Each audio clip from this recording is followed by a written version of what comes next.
जो IITs, NITs, IIITs आणि central funded institution CFIs ह्यांचा ॲडमिशन जो आहे तो आपल्याकडे at national level there is a one authority which is being empowered by the department of education government of India. त्याला आपण JoSAA म्हणतो. JoSAA stands for joint seat allocation authority. In Maharashtra, according to my knowledge, under the CAP process, there are more than 335 institutions which are participating in the CAP process, that is centralized admission process. On the basis of the merit list, you have to get your SML. This is very important, state merit list number. On the basis of that merit list, you have to check the cutoff of all the important or major colleges.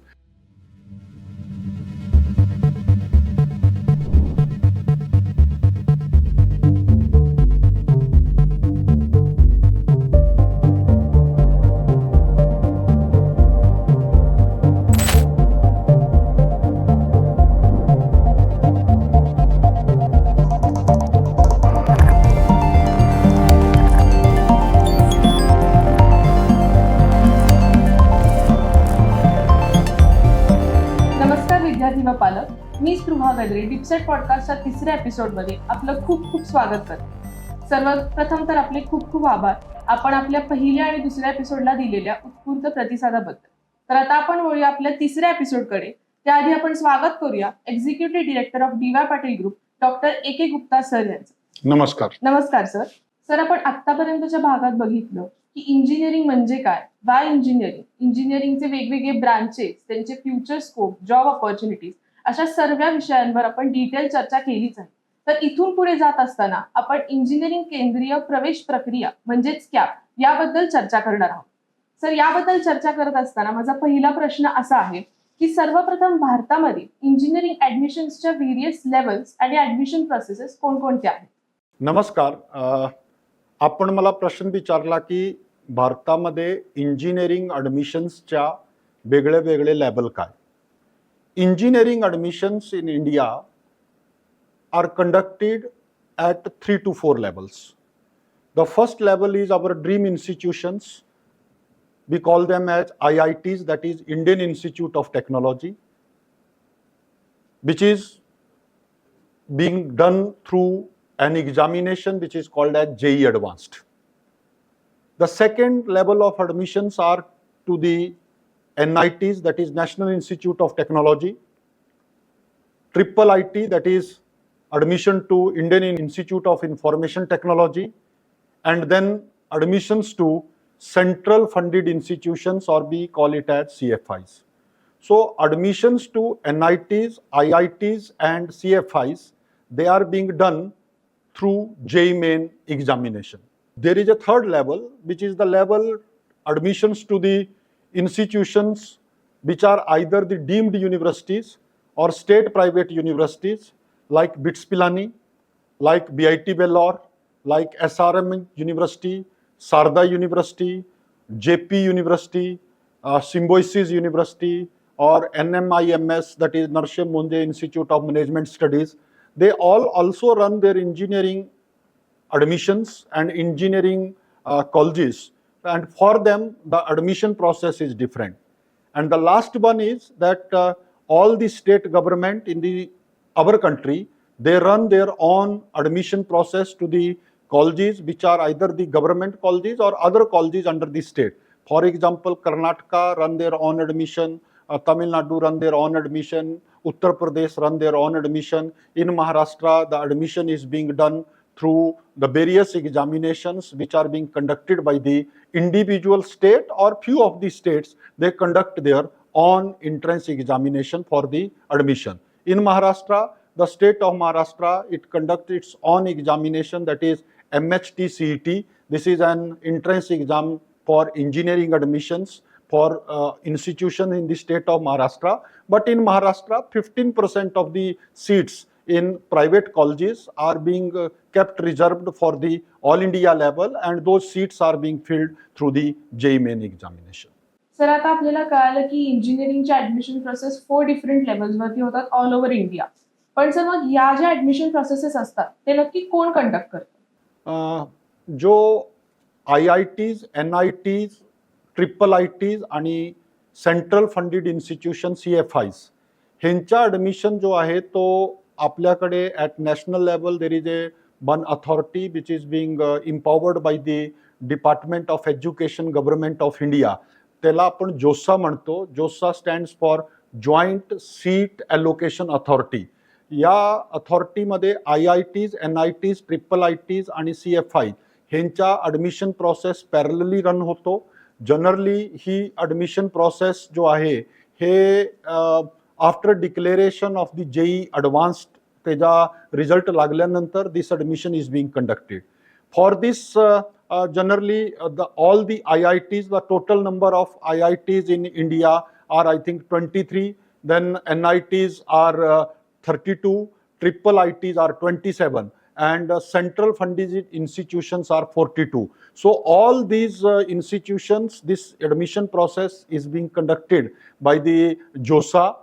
In JOSA there are generally 6 rounds of admissions. They start with one mock round in the beginning for the students to understand the process, and for all these institutions there is a process which is conducted by the JOSA, and this process is a very transparent process, and generally each round of admission is completed in a week. So these admissions are on the basis again I am repeating, IIT admissions are on the basis of the merit in JEE Advanced, and to remaining, that is NITs, IIITs and CFIs. These admissions are being done on your performance or merit list in the JEE main examinations. Sir आता आपल्याला कळालं की इंजिनिअरिंगच्या admission process कुठल्या लेवल्सला होतात किंवा ते कोण कंडक्ट करतं. But sir as a student जर मला IITs किंवा NITsला ऍडमिशन घ्यायचं असेल तर माझा एलिजिबिलिटी क्रायटेरिया काय असला पाहिजे? Very good question. IIT, NITs, IIITs आणि जो central funded institution, they have their own eligibility criteria for engineering admissions. Particularly in all these institutions, first of all you have to score minimum 75% aggregate marks in 12th standard for general or open category. And whenever we talk about SC, ST and OBC, because there at this national level there are only 3 categories, that is SC, ST and OBC, and for those category students minimum 65% of the marks are required to get admitted into these institutions.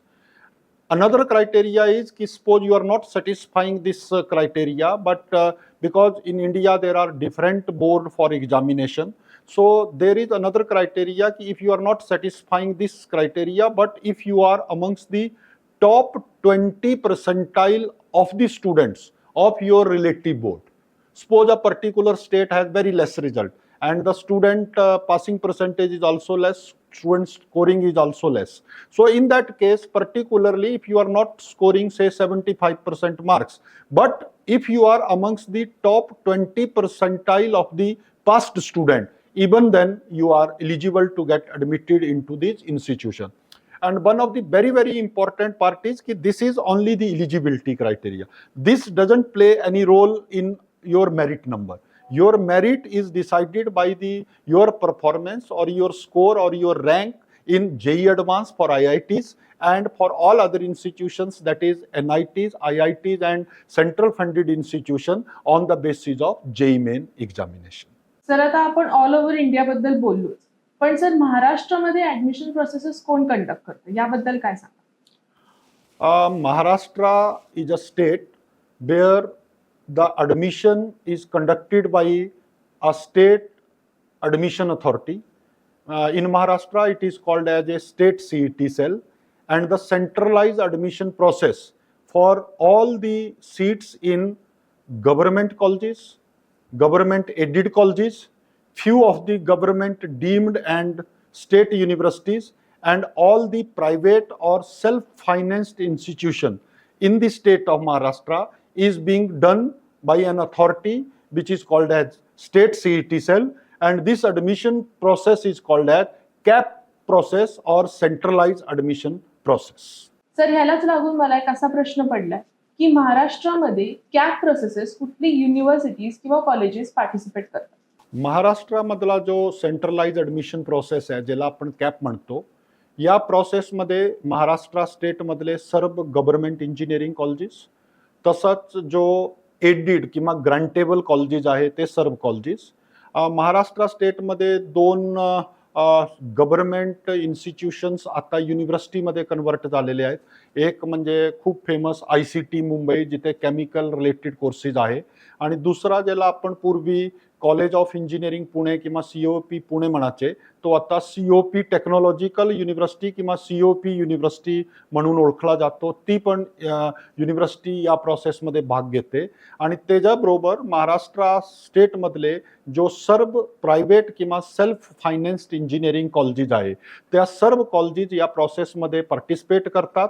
आणि फक्त फरक इतकाच असतो की जो self फायनान्स्ड किंवा private engineering colleges आहे, त्यांच्यातल्या फक्त जो 20% मॅनेजमेंट कोटा किंवा त्याला आपण इन्स्टिट्यूशनल लेवल कोटा म्हणतो, ते कोटाचे ॲडमिशन त्या कॉलेजेसनी जर सरेंडर केले नाही तर ते कॉलेजेसचे ॲडमिशन्स ते कॉलेज भरतो, आणि बाकीच्या 80% किंवा ज्या कॉलेजेसनी सरेंडर केला त्यांच्या 100% ॲडमिशन चा प्रोसेस जो आहे तो सेंट्रलाइज ॲडमिशन प्रोसेस म्हणजे कॅप 2024 मार्फतच होत असतो. आणि ह्या सर्व कंडक्ट करतो state CET cell. So this is about your question. Sir, आताच तुम्ही म्हणालात ऑटोनॉमस किंवा नॉन ऑटोनॉमस कॉलेजेस. सर, मग स्टुडंट्सना ऑटोनॉमस आणि नॉन ऑटोनॉमस कॉलेजेस मधला डिफरन्स माहिती नसतो. सर, त्याबद्दल काय सांगा? इंजिनिअरिंग ॲडमिशन्समध्ये किंवा इंजिनिअरिंगमध्ये ऑटोनॉमस आणि नॉन ऑटोनॉमस कॉलेज खूप मोठा रोल प्ले करतो. ऑटोनॉमस कॉलेजेस म्हणजे these are the colleges for whom the autonomy is conferred to these institutions by the University Grant Commission, that is UGC, and the concerned affiliating university. For example, there is a college in say Shivaji University Kolhapur, and that college is still affiliated to the Shivaji University Kolhapur, but for that college the autonomy is granted by the UGC New Delhi plus the concerned affiliating university, that is Shivaji University Kolhapur. Now the question is what is the difference that you ask between an autonomous and non-autonomous college? Autonomous college has full academic autonomy. Academic autonomy means that college is free to decide and finalize the syllabus for all their courses from first year to final year. They can take a call that how well they are going to implement the National Education Policy, that is NAP 2020. Their syllabus is being framed by the college, Board of Studies of that college. Their examination pattern is also decided by the academic council of that individual college. So they decide that how much weightage is to be given to the internal or continuous assessment, how much weightage is given to the end semester examinations, and plus their paper also, examination paper is also set by the examiners appointed by that college. Their assessment is also done by them. The benefit is that autonomous colleges, they conduct their examination process in a very short time. So more time is available in those colleges for the teachers to teach and the students to learn. Also, though these colleges take a very bold decision sometimes that even depending upon the requirement of the industry, they can send their students for one full semester to the internship, or there are colleges who are sending their students for one full year to the internship to the industry. So entire academic autonomy is with the institution, not with the university. Whereas non-autonomous institutions are affiliated to the, both autonomous, non-autonomous are affiliated to a particular university. But for non-autonomous colleges, this all, that is academic work or academic autonomy or academic flexibility, is in the hand of the concerned university and its board of study. So there the syllabus for all the colleges is combinedly decided by the university. The paper pattern, paper setting, etc. also is being done by the university. And there, when there is a university, there is a broader system, bigger system. There are a lot more number of colleges are there. So it takes time to revise their syllabus. So generally the syllabus is being revised after every 4 years or 5 years. But in autonomous colleges, that flexibility is with the institution. In few of the autonomous colleges, even the college take the call to run few subjects by the industrial expert. So their syllabus is being set by the industry, and their exam is also being conducted and taught by the industry. So this is the major difference. But in Maharashtra, according to my knowledge, under the CAP process, there are more than 335 institutions which are participating in the CAP process, that is centralized admission process. But till date, I think only 55 or 56 colleges out of that are the autonomous colleges. So getting admitted into autonomous colleges is very important. And then there is another difference is there regarding admissions. Their admissions of the autonomous colleges is being done at the state level. So this is the major difference between an autonomous and non-autonomous institution. Sir आता आपण admission प्रोसेसेसकडे बघूया. तर as a student जर मला महाराष्ट्रामध्ये admission घ्यायची असेल तर एलिजिबिलिटी क्रायटेरिया काय असला पाहिजे? The eligibility criteria in Maharashtra is very different from the national level. As I told you that in IITs, NITs and others, there 75% aggregate marks are required. But in Maharashtra, the eligibility is as per the All India Council for Technical Education, that is AICT. And as per AICT, for getting admission in engineering, you require 45% marks in physics, mathematics, and a third subject taken together for open category. And whereas for reserved category, this percentage is further reduced to 40% for category.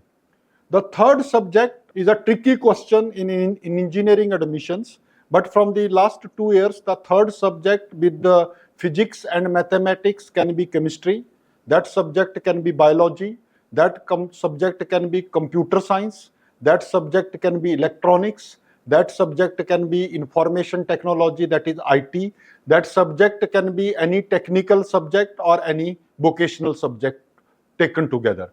So in these all three subjects, that is physics and mathematics is mandatory, and any one of these subjects that I mentioned can be the third subject. And for open category taken together in these three subjects, you should require 45% marks for open and 40% marks for category admissions. Sir आपण आता म्हणालात की ओपनला 45% म्हणजे 300 marks पैकी 135 marks पडणं compulsory आहे.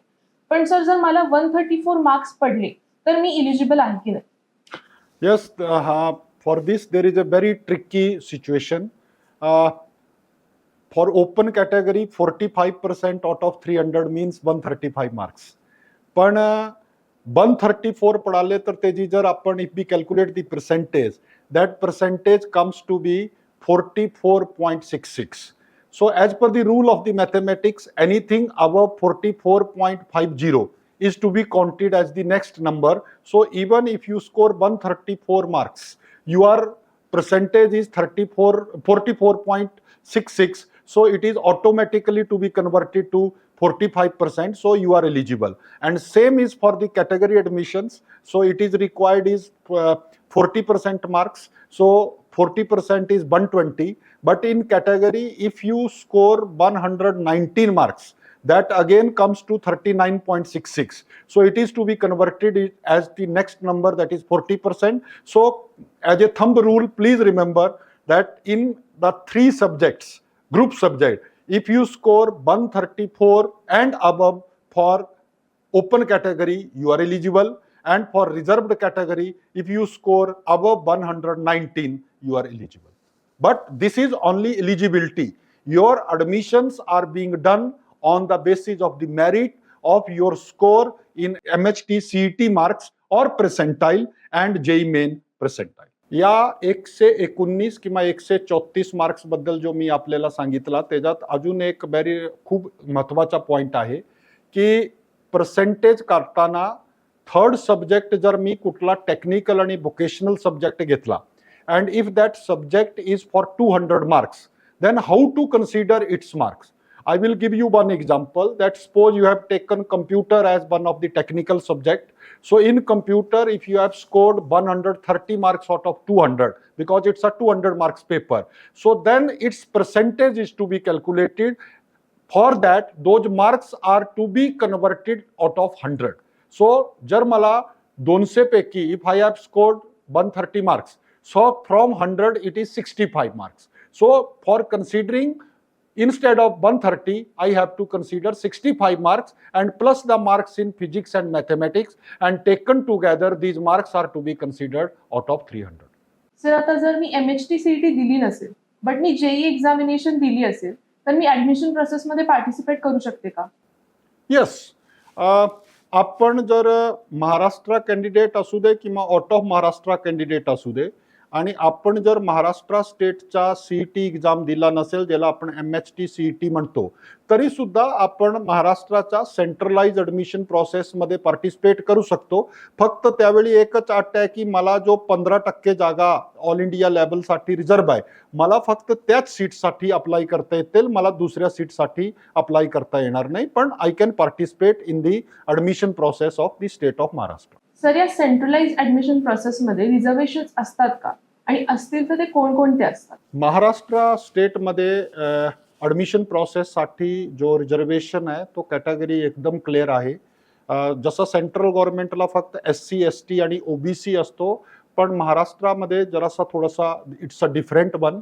इन Maharashtra for admissions to any category the distribution of category wise percentage reservation is like this, that for SC category, that is scheduled caste, there are 13% seats reserved. For scheduled tribe, that is ST category, there are 7% seats reserved. Then there is a third category which we call it as VJ and DT. VJ stands for Vimukta Jati and DT stands for domestic tribe.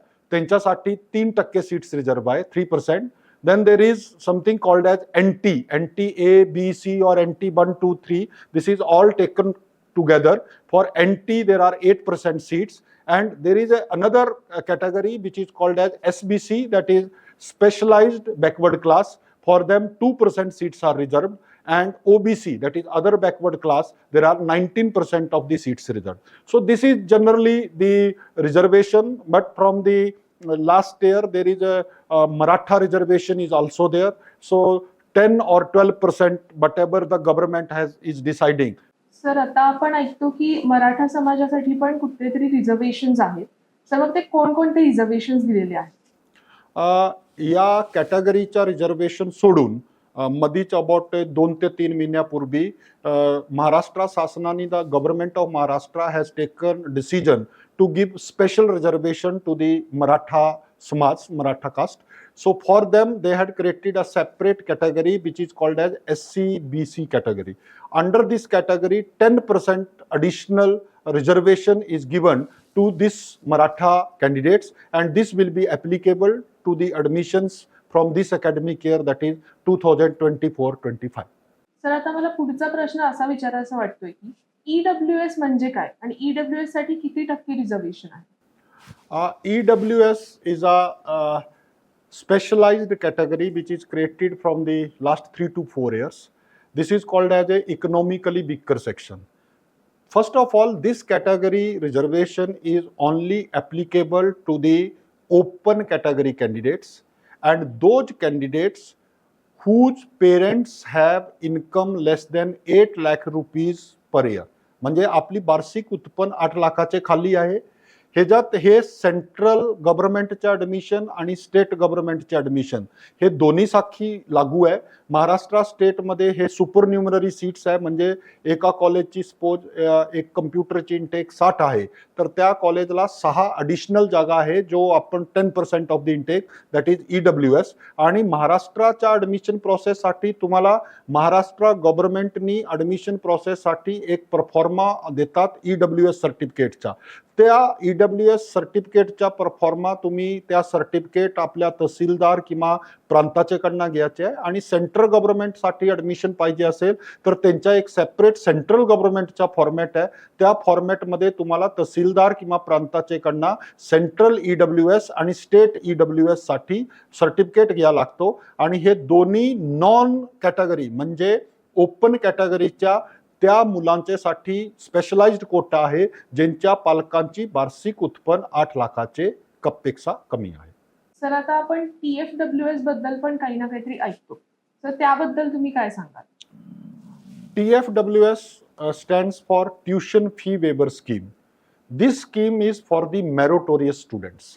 म्हणजे ज्या मुलांच्या खूप चांगले marks आहे त्या AICT प्रमाणे in all the technical institutions in the state of Maharashtra 5% सुपरन्युमररी म्हणजे इंटेकच्या वरती, जसा EWS इंटेकच्या वरती 10% म्हणजे 6 सीट्स आहेत, TFWS 5%, that means 5% of the sanctioned intake. That is, if your intake is 60, then 3 seats are available for the meritorious students. याच्यासाठी for this also the condition is that the student's parent should have income less than 8 lakh of rupees, and this is only on the basis of there is no separate certificate, but the income certificate issued by the concerned tahsildar or a prant officer is valid for these admission. And this is a very good scheme, and its admissions are also being done under the TFWS scheme by the state CET cell on the basis of the merit. Under this scheme, your tuition fee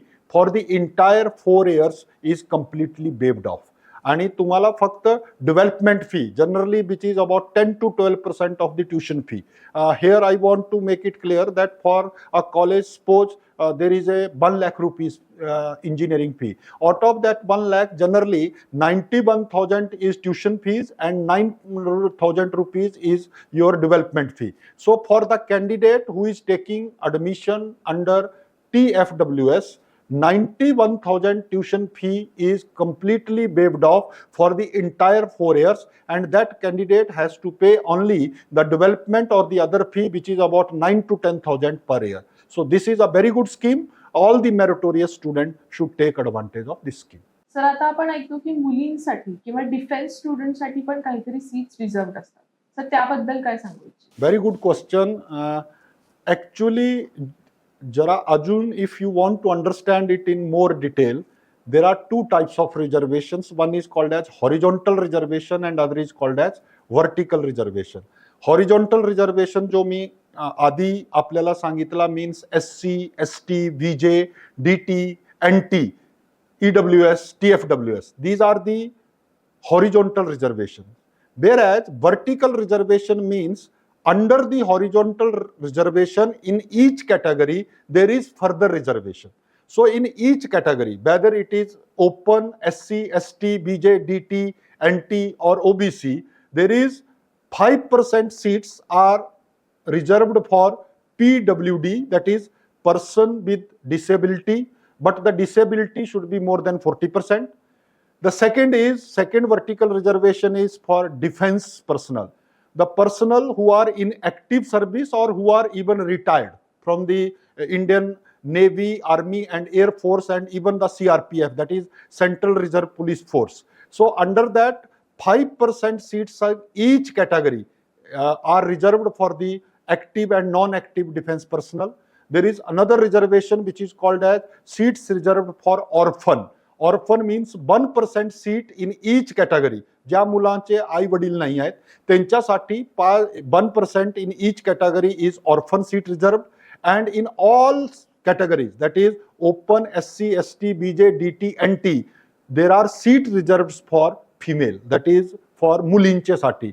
प्रत्येक कॅटेगरीमध्ये 30% seats, 30% of the seats are reserved for the ladies. So these all type of reservation which are within the category, these type of reservations are called as vertical reservations, and all these reservations are available for admissions into the state of Maharashtra. Sir आता आपल्याला reservations बद्दल तर सगळं कळालं, but as a student जर मला admission प्रोसेसमध्ये participate करायचं असेल तर मी कुठल्या स्टेप्स फॉलो केल्या पाहिजे? महाराष्ट्र गव्हर्नमेंटच्या स्टेट CET सेल मार्फत द प्रोसेस ऑफ ॲडमिशन, ज्याला आपण कॅप म्हणजे सेंट्रलाइज ॲडमिशन प्रोसेस म्हणतो, हे खूप डिटेल्ड आणि विस्तृत प्रोसेस आहे. या प्रोसेसमध्ये generally in the first week of June 2024 आपला CETचा रिझल्ट डिक्लेअर होईल. CETचा रिझल्ट डिक्लेअर झाल्यानंतर सर्व न्यूजपेपरमध्ये स्टेट CET सेल मार्फत एक जाहिरात येते की त्याच्यासाठी ते ॲडमिशन प्रोसेससाठी ॲप्लिकेशन्स कॉल करतात. तर तो पहिल्या टप्प्याला आपण म्हणतो की online registration and uploading of documents. त्या केल्यानंतर त्याला एक शक्यतो 10 ते 12 दिवसाची मुदत दिली जातो. त्याच्यानंतर आपण दुसरा स्टेप आहे, तर दुसरा step is called as document verification and confirmation of your application at facilitation centre, that is FC. So third step after that is की ते डॉक्युमेंट जो आपण व्हेरीफाय केले, FC मध्ये जाऊन चेक केले की त्याच्यानंतर आपली मेरिट लिस्ट डिस्प्ले होतो. दोन टाईपची, there are two types of merit list, that is provisional merit list and after that there is a period of grievance and after that the final merit list is displayed. Generally, after the declaration of the final merit list, the next step is कि government declares the seat matrix. कि in all the colleges under each category, how many seats are available. And after that, there is the next step is कि government there are 3 rounds of cap, that is round 1, round 2 and round 3.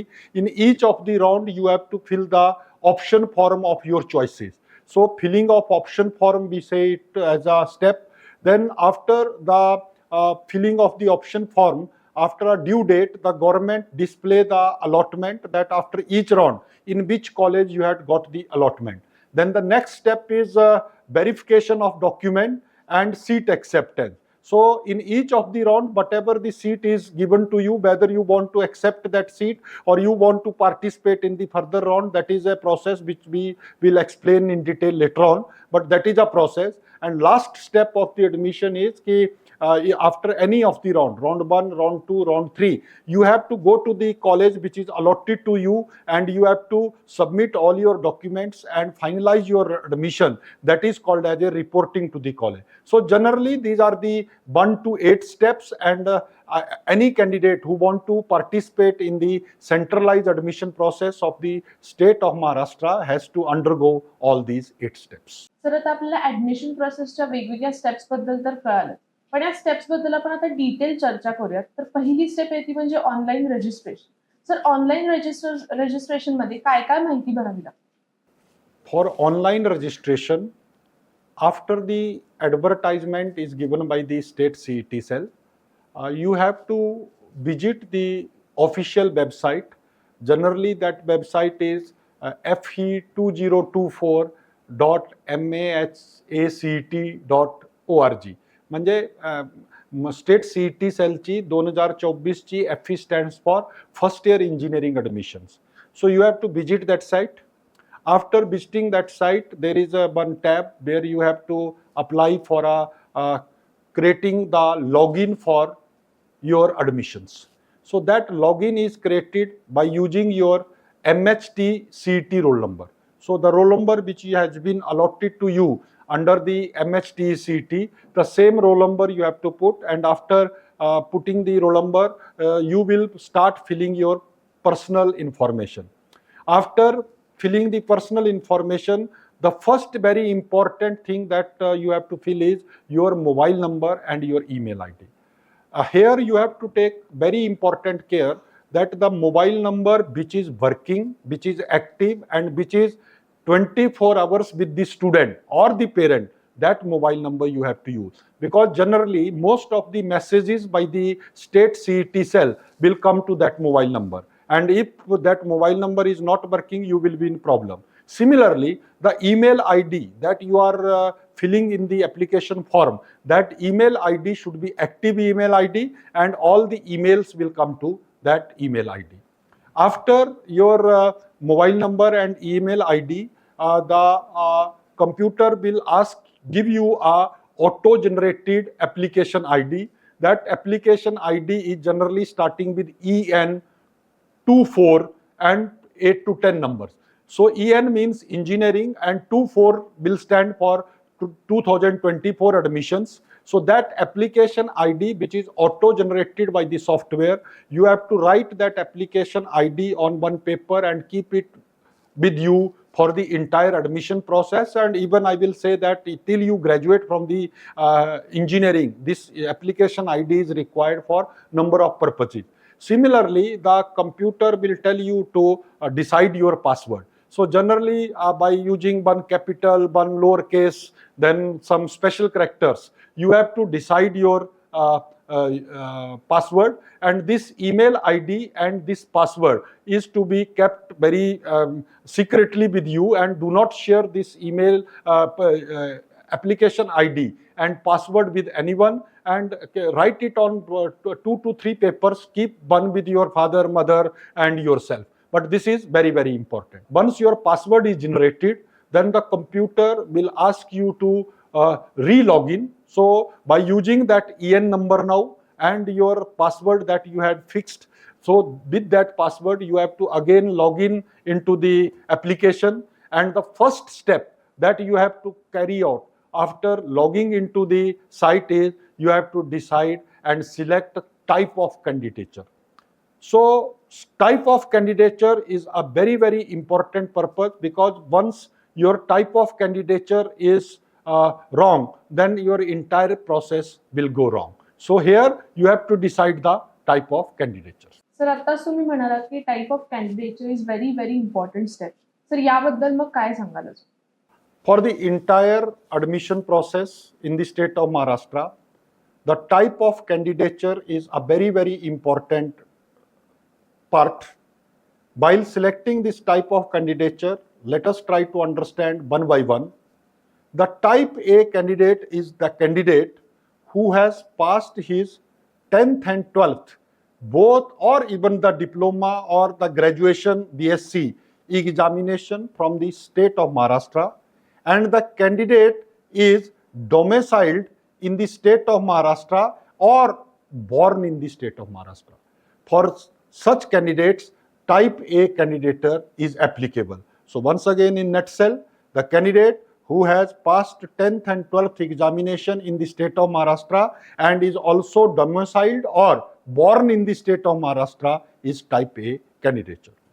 Then there is a next candidature which we call it as type B candidature.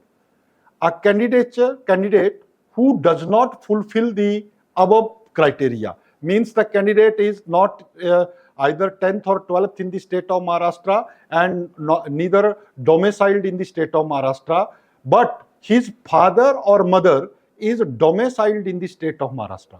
For such candidate, there is a type B. Type B means either your mother or your father is domicile of the state of Maharashtra. Then there is a type C candidature.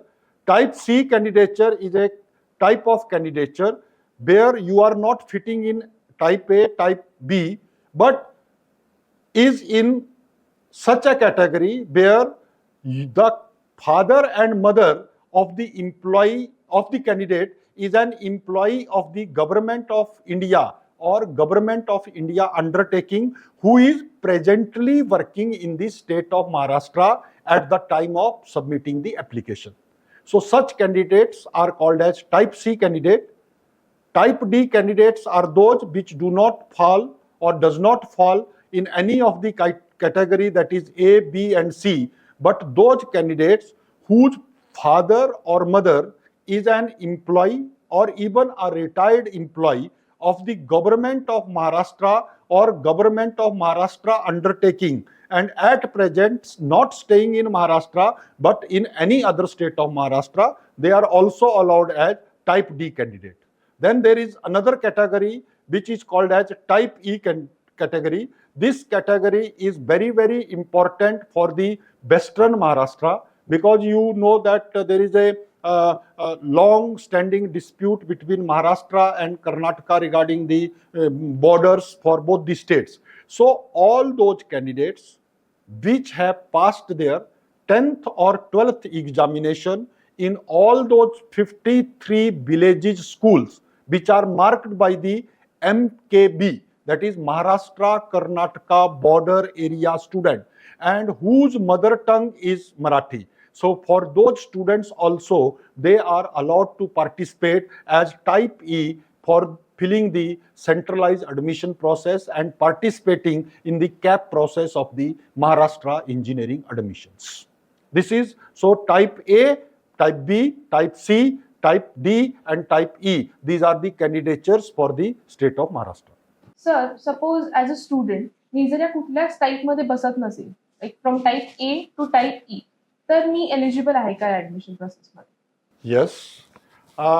If you are not falling in any of the type of candidature from A to E, which I have explained earlier, you can participate in the centralized admission for the state of Maharashtra as OMS candidate, which we call it as other than Maharashtra state candidate. And these candidates can take admissions into two categories. Number one, they can directly go to the self-financing or private colleges where they can take admissions under the management quota or institute level quota. And there is another cap quota which is called as all India level quota. 15% of the seats in all the self-financed private colleges are 15% seats are all India level seats. These seats are to be filled on the basis of JEE main score, and even the candidates who are not in the candidature A to E but other than Maharashtra state candidate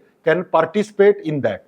This all India level seats are also applicable to two of the universities of the state of Maharashtra, that is ICT Mumbai. For them 30% seats are reserved for all India level, and at COP University, that is College of Engineering Pune University, there 20% of the seats are reserved for all India level, and these OMS candidates can also participate. Here OMS in all India level seats, OMS as well as Maharashtra state candidates both can participate. So even if you are not in the type A to type E candidature, still you can participate in the Maharashtra state centralized admission process.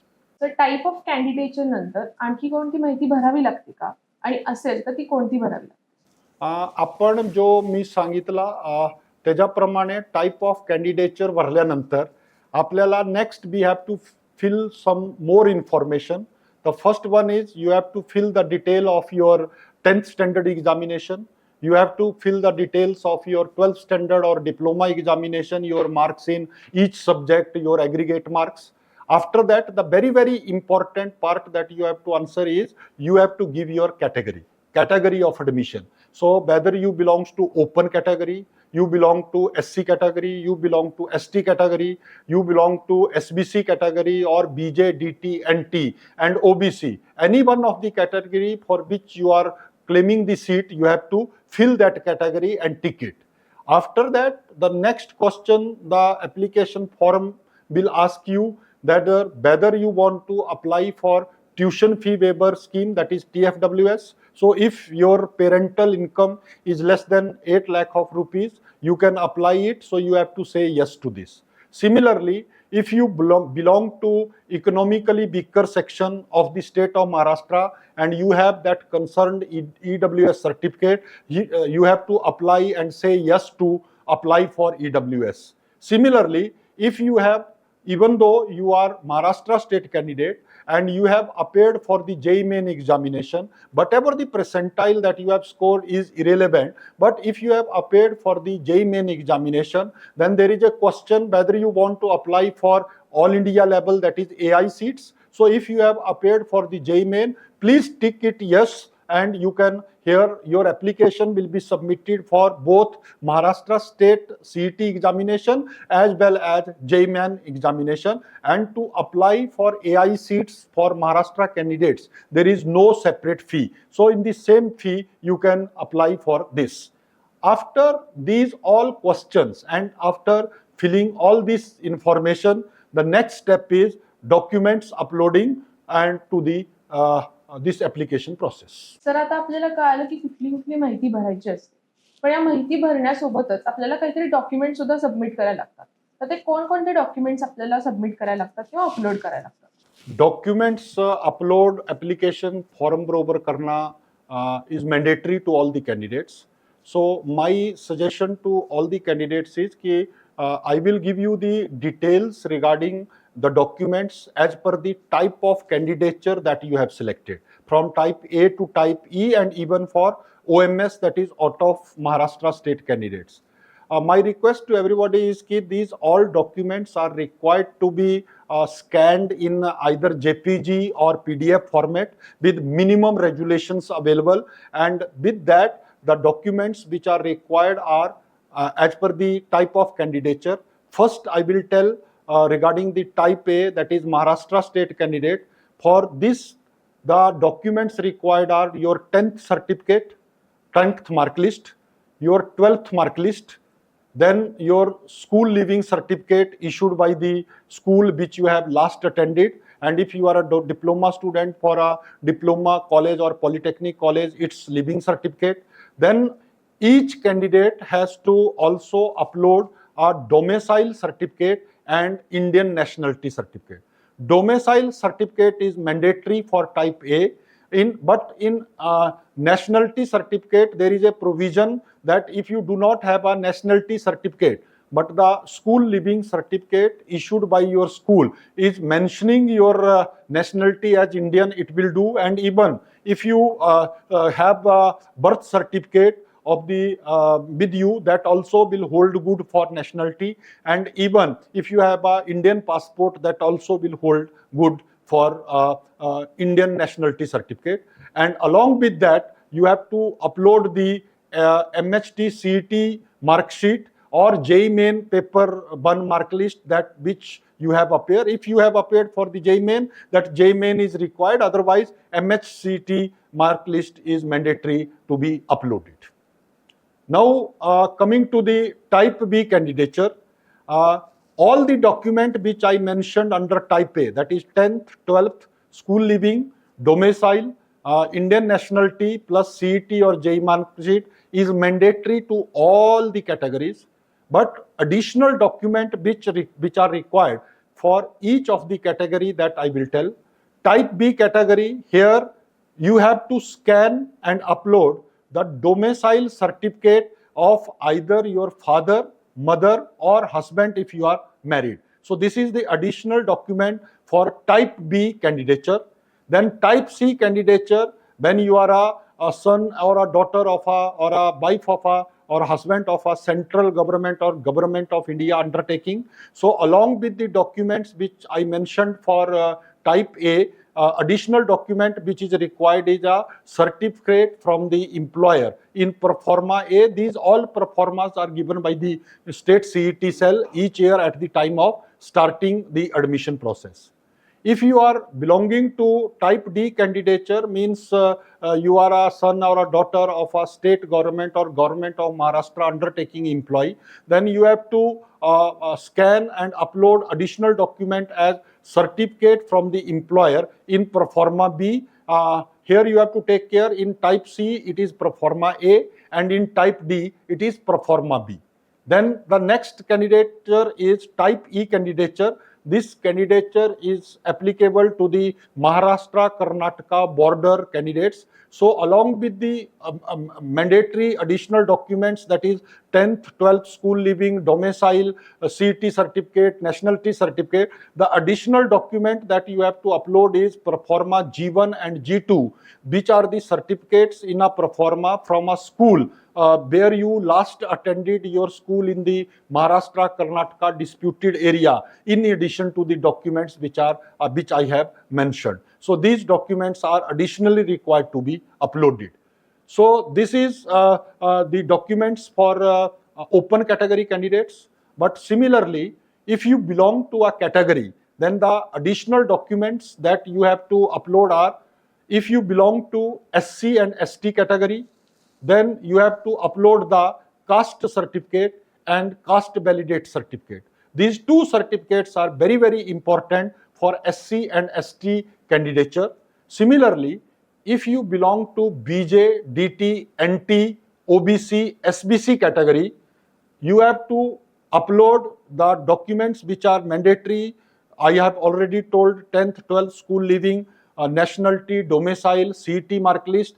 In addition to that, you have to upload caste certificate, caste validate certificate, and non-creamy layer certificate, which is valid up to March 31st March 2025.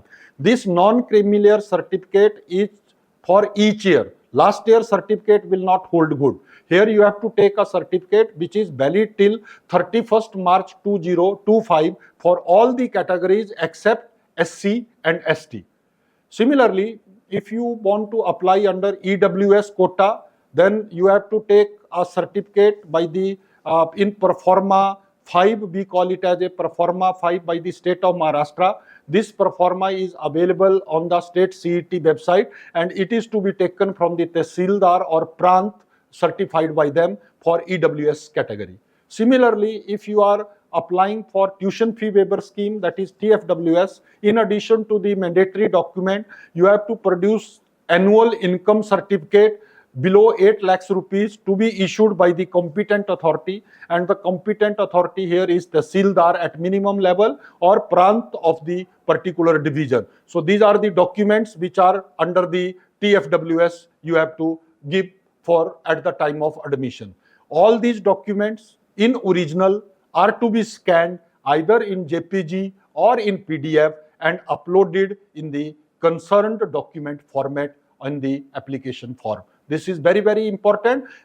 Any application without the certificate, concerned certificate, is not accepted by the state CET cell for admissions. Sir हे करत असताना suppose माझ्याकडे caste validity किंवा non creamy किंवा income certificate नसेल तर मी ही process करू शकते का? Yes, a very important and a good question. Generally, each year the students face lot of problem in getting the certificates well within time. So there is a small window for that. At the time of application, if you do not have non-creamy layer certificate, you can upload the token of application that you have submitted for getting the non-creamy layer certificate. You can apply under that. Then if you do not have caste validity certificate, similarly you can apply the token of the application which you have submitted for getting the caste validate certificate. And similarly, if you do not have the income certificate, there also you can upload the token. But here in all the three cases, you have to keep one thing very important in mind, that suppose you are not getting the final certificate well within the last date or well within the grievance period. So what is to be done? So in that case, if you are not getting the non-creamy layer certificate and you are not able to upload it, still your application is in the process, but you will be considered a candidate under the open category. You will not get the benefit of SBC, BJ, DT, NT or OBC, but you will remain in the application.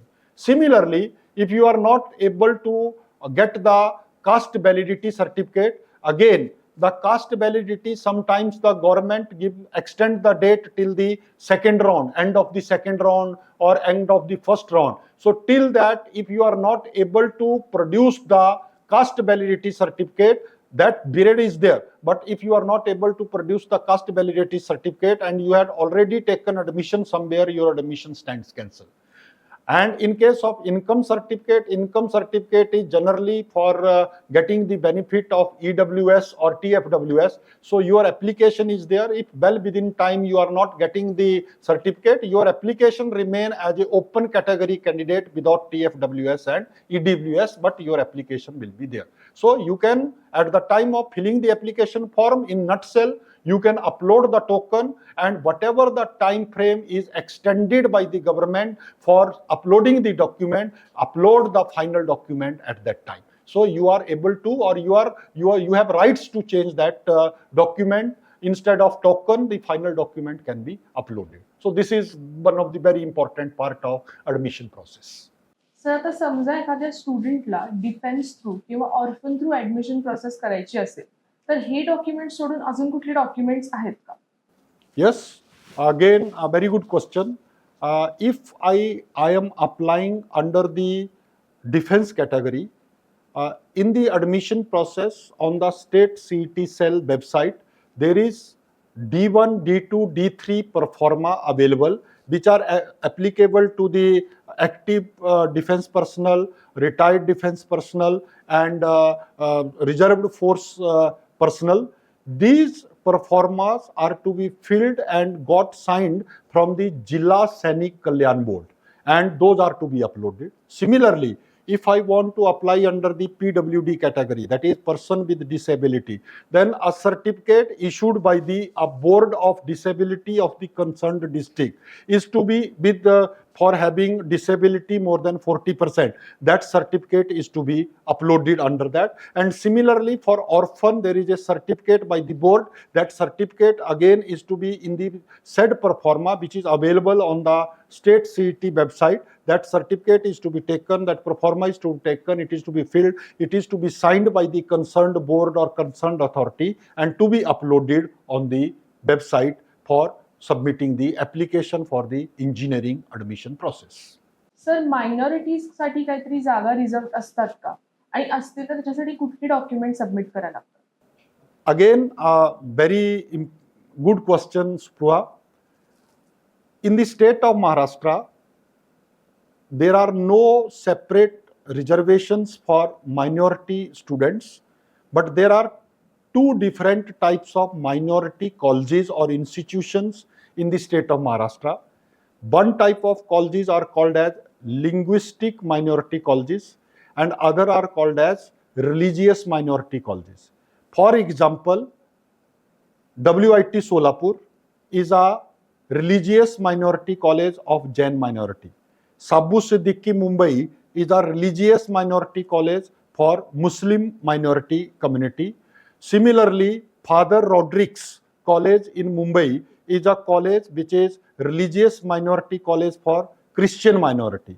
But there is another minority which is called as linguistic minority. It is on the basis of the language that you speak. So there is a Hindi language linguistic college also available. Thakur College of Engineering Mumbai is a linguistic Hindi minority college. Similarly, Vivekanand College Chembur is another linguistic minority college. So these are the minority colleges where 50% of the total intake or sanctioned intake is the seats are reserved for the either linguistic or concerned religious minority for admissions to that institutions. For applying under minority seats, you have to go to the state CET website. There are different performas available for religious minority and linguistic minority. Those certificates or performas you have to download, you have to fill it, you have to get these performas signed from the competent authority, and even on your say living certificate, your religion is written as say Jain or Gujarati or Christian or Muslim, then those performas are not required. On the basis of the mention on the school living certificate, you can apply under those minority seats. So these are the certificate, and that you have to take those performas from the state CET cell, fill it and upload, submit and upload on the while applying for the engineering admissions under the CAP process. Sir as a student मी आता सगळी माहिती भरली आहे, माझे document सुद्धा मी upload केले, तर मी नेक्स्ट स्टेप काय घेतली पाहिजे? This is very important. There are number of students who feel that they have filled the application on the computer or laptop, and they have applied to the government of Maharashtra. To all the students and parents here, I would like to mention that until and unless you carry out the next step, which is called as document verification and confirmation, your application is not being considered as a valid application. This step is called as a document verification and confirmation process. Here, this step can be done in two ways. One is called as a physical scrutiny at your nearest facilitation center, that is, we call it as FC. Generally, all the colleges near you, all engineering colleges in the state of Maharashtra are facilitation centers.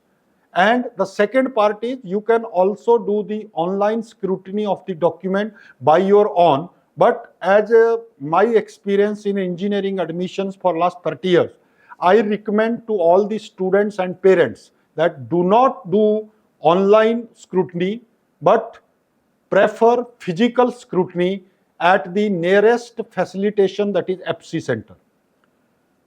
How to do it then? After filling the application form and uploading the document, take out the print of that application form.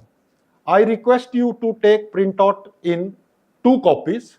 In 1 copy, when you see the printout, there you will see all your details, your name, your category, your caste, your 10th marks, your 12th marks, your type of candidatures, and along with below there is a list of the documents which are to be verified. From your 10th to your 12th, your school living, your domicile, your nationality, your caste certificate, your caste validity, your income certificate, if applicable, all these certificates. So list of the applicable documents for the category for which or the candidature for which you have applied is available on that printout. I request you to, on 1 copy of the printout, keep your all original documents in the same order, and on the 2nd copy, take a printout, take a Xerox copy of all the documents and attach those Xerox copies of all the certificates in the same order. Then one printout with all original documents, one printout with all Xerox documents. Take them, go to the nearest FC. There is a government official sitting on behalf of the state CET cell who will verify all the documents that you have uploaded with the documents that you have in original.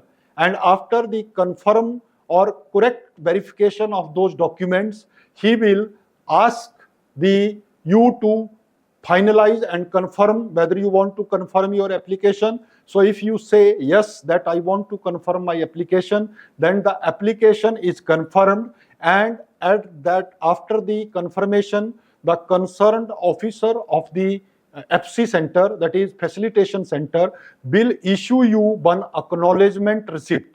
That receipt is given on behalf of the state CET cell by the officer of the FC center, that is facilitation center, to you, that stating that your application is now confirmed and your documents has been verified by the concerned FC employees. So this is very, very important step. Until and unless you get the acknowledgement receipt signed by the concerned FC officer, your application is not valid.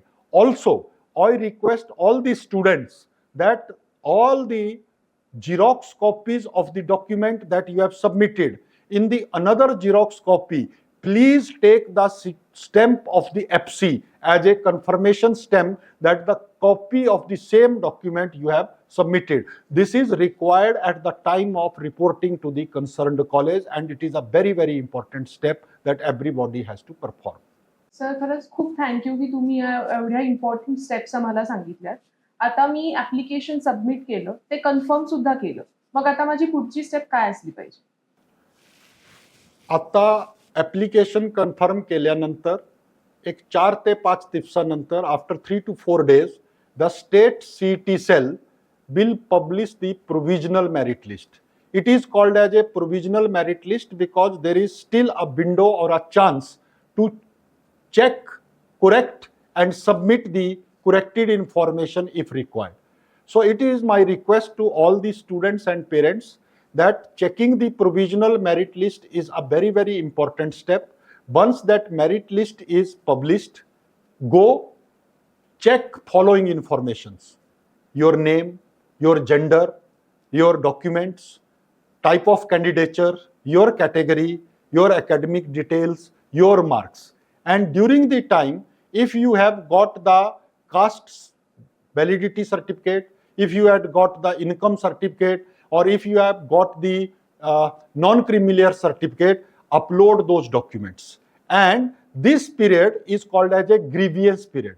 Under this period, if you, after checking these all information, if you feel that there is a mistake in my name, there is a mistake in my gender, there is a mistake in my type of candidature, or there is a mistake in my category, or is there is any mistake in my academic details, or 10th or 12th marks, or my CET or my JEE marks, then go to the FC where you have submitted your or confirmed your final form. Go to that FC, show the documents to the concerned officer, request him कि sir, the information which was displayed in the provisional merit list is this, but actually I have the document to claim that it is not correct and my corrected information is like this. Then the concerned officer will change the information as per your request, and once this request is accepted, you have to again get the acknowledgement of the concerned officer, because the earlier acknowledgement stand cancel. So now you have to take the second acknowledgement of your application form. Here it is very, very important to note that once the grievance period is over, you cannot change any information of your application. So please take the benefit of this, and whatever the changes you want to make, you have to make before this grievance period. Once this grievance period is over, then after 1 or 2 days of the grievance period, the government or the state CET cell will publish its final merit list. Once the final merit list is published, there is no correction allowed in any type of information that you have submitted. So please take care that if you want to change any information, please change at the time of display of provisional merit list and before display of the final merit list. Sir आता final merit list जर display झाली असेल पण एखाद्या स्टुडंटला जर apply करायचं असेल तर ते डिस्प्ले झाल्यानंतर तो करू शकतो का, आणि करायचं असेल तर ते कसं करू शकतो? Yes, after display or declaration of the final merit list, still you can apply, but your application will not be considered for the centralized admission process, that is for the CAP process. But you, after submitting that application, you can go to the concerned college, you can apply under the institute level quota or the management level quota, and also after completion of the all 3 rounds of the centralized admission process, there is something called as a vacancy against cap. Means if there are candidates who could not report to the allotted seats, so those are the vacancies against cap. So you can take admission either under the management or institute level quota, or you can take the admission under the seats which are remaining vacant after the completion of the cap process. We call them as against cap seats. Here I would like to add one more thing, that there are number of students who could not qualify their group at the time of the examination of the 12th standard. So they have applied for the revaluation, recalculation, and even few of the students have appeared for the improvement examination. So if any change in examination or your marks has taken place, earlier you were not eligible for the engineering admissions, but now you are eligible, but against cap seats and for management quota seats, but those students can apply even after the display of the final merit list on the state CET cell website for taking admission under management quota, institutional quota or against cap quota. So this all is allowed. Sir आता diploma केल्यानंतर आपल्याला second इयरला admission घ्यायला, पण एखाद्या स्टुडंटला जर first year पासून admission घ्यायची असेल तर तो या प्रोसेसमध्ये अप्लाय करू शकतो? Yes, generally in engineering admissions, the diploma holders are applying for the direct second year admissions. But as the seats in the good colleges for direct second year or lateral entry are very less, they are 10% of the intake capacity. So for example, College of Engineering Pune or Balchand College of Engineering Sangli, if for computer there is a 60 intake, so 10% of that, that is only 6 seats are available for the lateral entry or direct second year. So many number of diploma holders who want to pursue their engineering in good colleges could not get admission in a desired or college where they want. So those students can apply for first year of admissions on the basis of their diploma marks and can give or submit application in the first year admission process, centralized admission process, and can participate for the seats for diploma engineers under first year admission process. तर student आणि parents या दोघांचा सर्वात मोठा concern म्हणजे इंजिनिअरिंगची फी, म्हणजे engineering कॉलेजेसची फी. तर याबद्दल सर काय सांगू इच्छितात?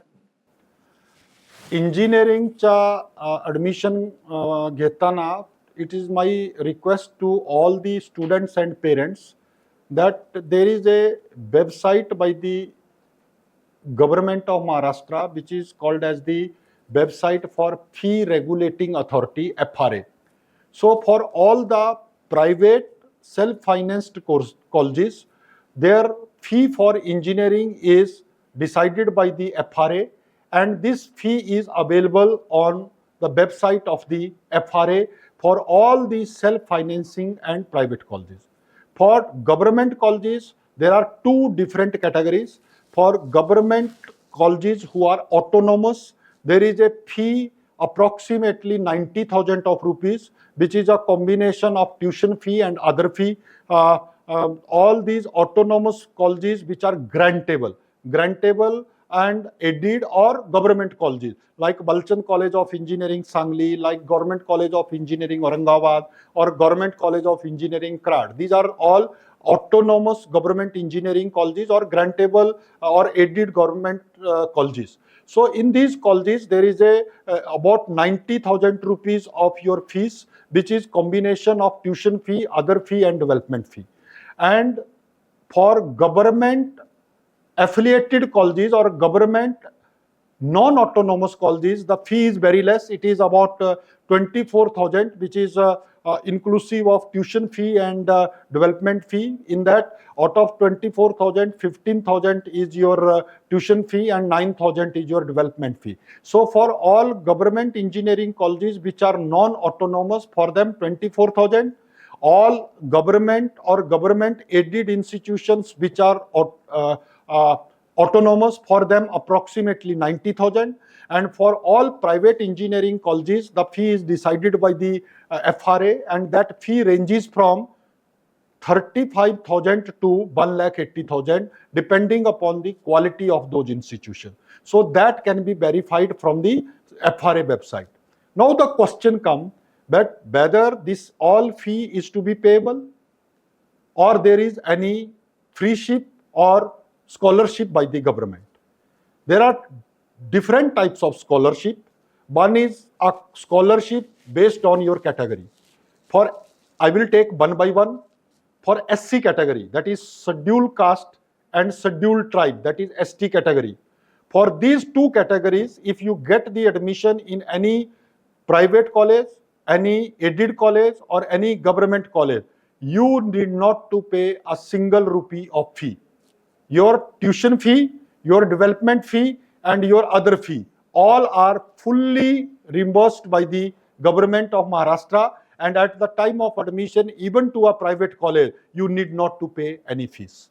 If you belong to a category SC, other than SC and ST, that is BJ, DT, NT, SBC, for these categories, and even for tuition fee waiver scheme, if you got the admission under the tuition fee waiver scheme, for these categories, that is, again I will repeat, for BJ, DT, NT and tuition fee waiver scheme, for all these categories, the tuition fee is 100% waived off by the government of Maharashtra. So you have to only pay the development or the other fee. For example, again I will repeat, if a college is there whose fee is 1 lakh of rupees, the 91,000 is generally the tuition fee and 9% is your development fee. So 91,000 you need not to pay, you have to pay only the 9,000 per year. So for this category. And then there is a next category, that is OBC, or if you get the admission under the EWS, or if you are belonging to open category, but your parental income is less than 8 lakh rupees per year, you can apply under economically weaker class, that is EBC.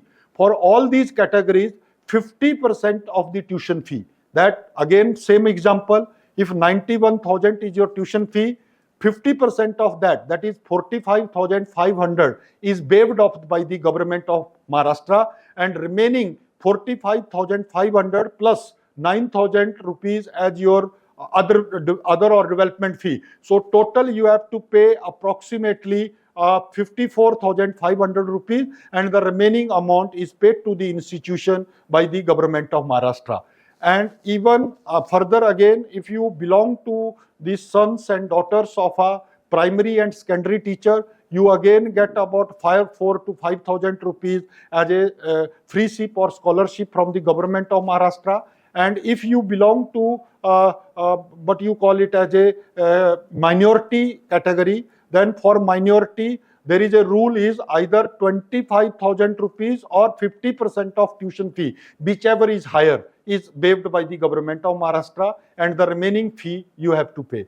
So government of Maharashtra give lot of free ships and scholarship to the students who are desirous of taking admission, and these scholarship and free ships are also applicable to the deemed universities which are running the engineering courses in the state of Maharashtra.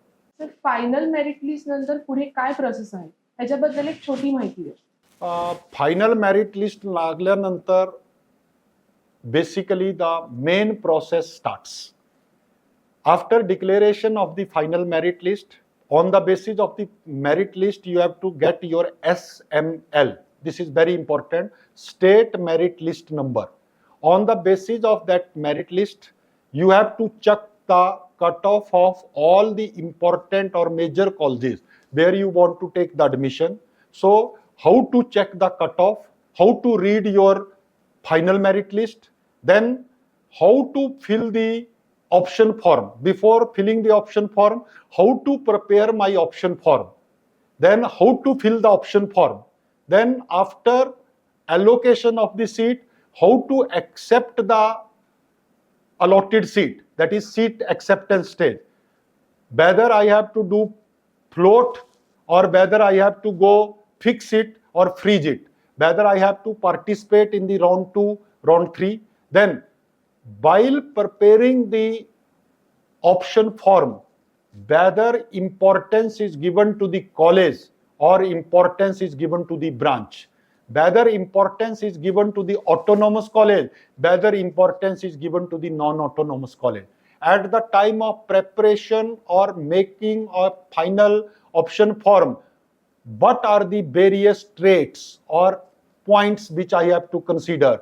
Location of the college, faculty of the college, its locality, then what is the experience of the faculty, what is the infrastructure, what are the quality of the labs, what is the fee. On the basis of all those, you have to decide your preference of branch or preference of college.